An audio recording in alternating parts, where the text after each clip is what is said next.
Hi guys, and welcome back to my channel. If you're new to my channel, I'm giving you great finance advice daily. So go ahead and hit the like and subscribe button if you are looking for a channel that is going to give you the straight talk, meat and potatoes of the finance advice that is titled in the video. That's right, no clickbait.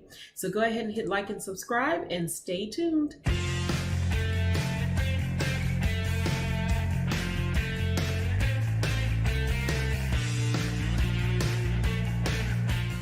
And welcome back to my channel. Let's dive right into what I like to call the meat and potatoes of this finance video. This video, for clarity, is for all businesses that have started in 2020 and that want to apply for the PPP loan and do not have a bank statement. So you are looking to apply for the loan and you don't have a bank statement, or you're looking to apply for the EIDL grant and you don't have a bank statement. There is something else you can use called a book of record or a P&L or financial statements. And you don't need to hire an expensive tax accountant to do it, although my services are available for those people who find this too difficult and still want to apply for PPP. Please email me and I will help you set these documents up, and I will help you through the application and get you applied for. But let's dive into this. So what you're looking at is an Excel template of a profit and loss statement. This, if you Google it, it's a CFI template. They give this template away for free. You just give your name and email address and you can download it. It's a really professional looking template. It even has like a cover page so that you can have your business logo and your business name, and you can edit all this good stuff. What is a profit and loss statement? Really quickly, if you're a business owner and you may not know what this is a way that you record your revenue and expenses in an official manner, so that if you're going to apply for a loan, the bank can see just how much money you're bringing in and how much money you're spending.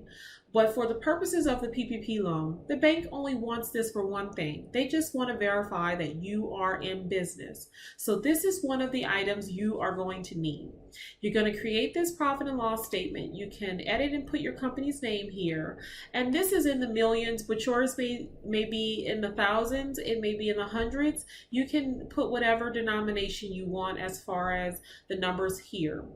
So revenue income stream one. So let's say you are in the business of, selling donuts. So you would put food sales. Okay, and what are some other types of sales that you do? Maybe you have a delivery business and you're selling like t-shirts and hats for your shop. So you may put like merchandise here, whatever sales that you're doing.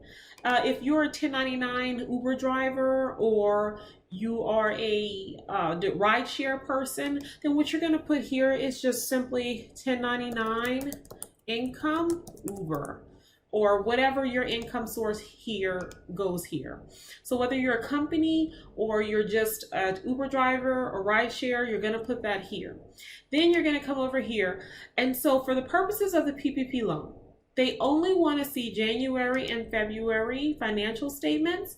So on this financial statement, even though it goes across the whole entire year for 2020, and you're going to change the year up here to 2020, you don't have to give them the whole year of 2020. They're only looking for January and February. You must show that you started your business before February 15th. So you're going to have some sales and revenue in January. So once you have your income here, and you can show I had income for January for my 1099 or my small business, then you're going to come put your expenses. These expenses look vaguely similar to my last video, which showed you the Schedule C. So you're going to need the Schedule C in addition to this document. Whatever sales you put here, if you put, I made $587, let's just say that's what it is. Let's just say these are dollars. And this is $700 for the month. And then you had to spend some money on food if you are a food business. If you weren't a food business, then you don't have any cost of goods sold. But if you did, then you would put that here. But then you start saying, okay, advertising. What is considered advertising? Anything that you did to promote yourself. So if you bought Uber stickers for your car, or you bought flyers for your business, business cards, anything that can fall under promotion and advertising would go right here. Depreciation. If you bought any big equipment items, you can depreciate them here, and that's a more complicated process that you really want to speak to a tax professional about. But let's move on. Insurance. This type of insurance listed on this line is not health insurance, but it's everything else. So car insurance, liability insurance for your business, whatever other type of insurance you had to carry to operate. If you're an Uber driver, you can do car insurance here. Maintenance expenses, this can be for your car, this can be for your business, this can be anything that you had to repair in your business operation. Office supplies, that's simple, pens, paper, stationery, any type of supplies you needed to continue on in your business. Rent, if you have an office space and you pay any type of rent, you can put that here. Salaries and wages is you're going to leave this empty because you're applying for the PPP loan as a self-employed or a 1099 with no employees. So this line is going to be absolutely zero because you didn't have any employees. Yourself is considered an employee, but it doesn't go on this line on the P&L statement. On the Schedule C, your net income for your business is considered your salary. So you don't have to put anything on this line at all. Telecommunication. This is like your cell phone expense. Or any type of cell phone or device like that, tablet that you are paying for, internet bill, whatever you're paying for like that would go here for the business. And if you're an Uber driver, yes, your cell phone expense can be expensive if you're using it for the business. If you use it like 70% of the time for your business, then you're going to put 70% of your phone bill here. If you use it 100%, then you put 100% because some people have a separate phone for their business. Travel. This includes fuel, gas, any type of meals that you eat while you're traveling. All of those things go under travel. Anything that you buy basically to enable you to keep traveling for the business.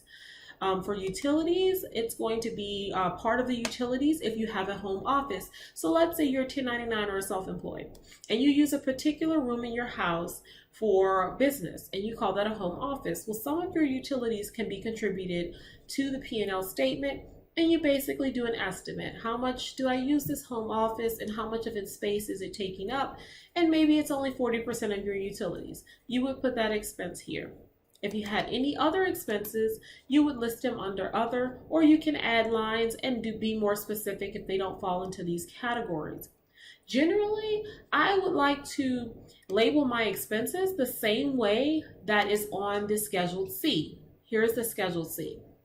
So the Schedule C has categories, and if you label the P&L exactly as the Schedule C is labeled, you're going to be good because then everything just matches and the only thing you have to do is fill in this profit and loss statement with how much each month you did in expenses and then just transfer them over to the Schedule C. So it makes it really, really easy. So once you've done that, you're going to get what's called your gross profit income. So this is your sales minus your expenses. But you have a few more things before you get to your net income. And I'm not going to go too deep into those. But one of the things is interest expense. And if you don't have any of this, you don't pay interest on a loan, a mortgage, or anything that you use specifically for the business, then you're going to leave this blank. And then we go down to any income taxes that you happen to pay. If not, just put zero. These two things might well be blank for you. A lot of you won't have these two things. And then your net earnings is going to simply calculate the top gross profit minus the expenses and then give you your net earnings, which is your net income. That's it. That's all you have to do. Like I said, I recommend labeling these to match the Schedule C.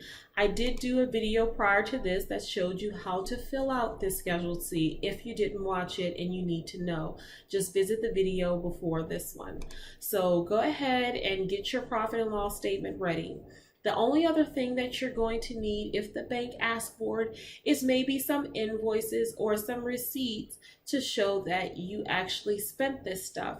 That can be in the form of Cash App, that can be in the form of a credit card, or an actual receipt from a store.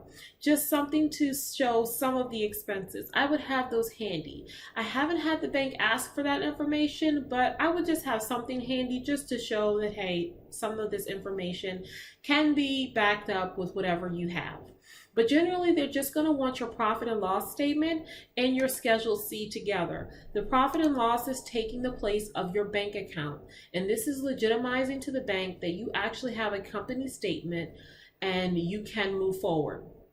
Another way to accomplish this is to go to QuickBooks and go ahead and sign up for the QuickBooks account and pay the little monthly fee, and then just go ahead and kind of put all of your expenses for January and February 2020 into QuickBooks really quick. It'll take you about maybe a few hours, and what you think your expenses were, what you think your income was, whether it was cash, you just record it in QuickBooks and let QuickBooks generate a profit and loss statement for you.